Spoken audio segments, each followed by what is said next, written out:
Bonjour la famille, c'est Karine Mokonzi la baronne. Nambi, bozo paniquer ma kasi boini bozo ganga. Bino bozo aswenga numéro 1 bino na koti dossier boko mo paniquer boko mi maboke. Oh na dossier oyo, ya te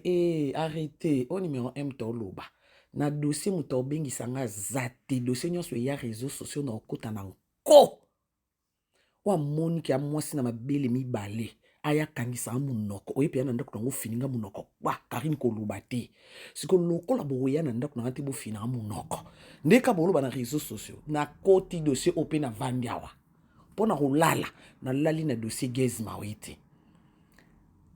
tala bandoki oyo bobota na batata na bino bayana bino ba dévierge bino bo akuna malédiction mosusu wana Mario ya tata mukolo memi yo kisasa tekisi yo lupango mama na ozoba mama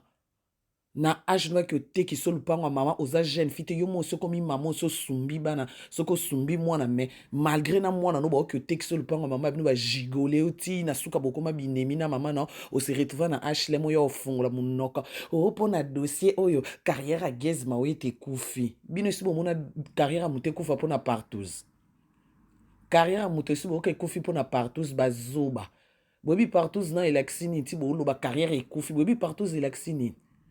partous elaksini so mutalali basi mibale misato nde carrière ne ekufa minere ana kati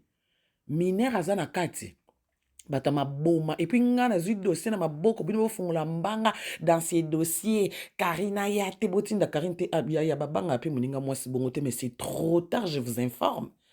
c'est trop tard de na côté dossier. Et puis, na koti bouinga Karine Mokonzi, je suis Gez Mawete du début à la fin. Au toucher Gez Mawete na